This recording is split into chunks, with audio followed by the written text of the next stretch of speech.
Hey everyone, welcome to the Stages of Change model. Wondering how people change habits? This is for you. First, let's break down what the Stages of Change model is. Developed by James Prochaska and Carlo Di Clemente in the late 1970s, this model was created to understand how people quit smoking. It's now a framework for understanding behavior change, from healthy eating to overcoming addiction. Stage 1. Pre-contemplation. In the pre-contemplation stage, people aren't thinking about changing their behavior. They might not see a problem or be resistant to change. Example, John, a heavy smoker, says, "I know smoking is bad, but I'm not quitting soon." Stage 2. Contemplation. In the contemplation stage, people recognize there's a problem, but aren't ready to act. They weigh the pros and cons. Sarah loves fast food, but thinks, maybe I should eat healthier, but I'm not ready to give up my favorite meals. Stage 3. Preparation. This is the preparation stage where individuals plan and take small steps toward change. For example, Alex wants to start running. He buys running shoes and maps out a route but hasn't started running yet. This stage is all about getting ready. Stage 4. Action. In the action stage, people actively take steps to change their behavior. This stage requires the most energy and effort. Emily goes to the gym 4 days a week and eats balanced meals. She's committed and making noticeable changes. Stage 5. Maintenance. The maintenance stage is about sustaining new behavior and avoiding relapse. Mike has been smoke-free for over a year. He avoids smoking triggers to maintain progress. Stage 6. Relapse. Relapse isn't an official stage but is often included.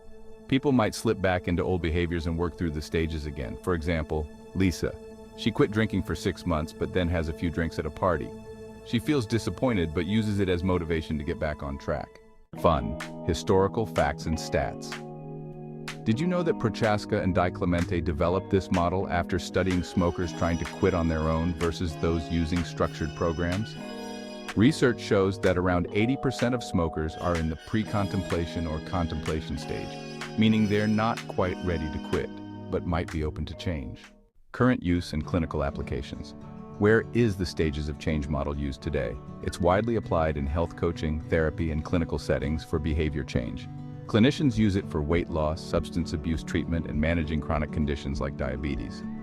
Many motivational interviewing techniques are based on understanding the stage a person is in and helping them move to the next step. Question time. Why is the Stages of Change model so effective? It recognizes that change is a process, not an event. People move through stages at their own pace.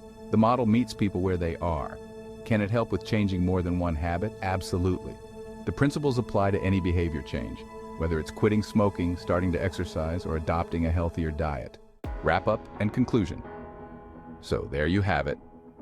The Stages of Change model isn't just theory, it's a practical roadmap for lasting changes. Whether you're a clinician or just someone looking to make a change, understanding these stages is key. If you found this video helpful, give it a thumbs up, subscribe, and ring that notification bell.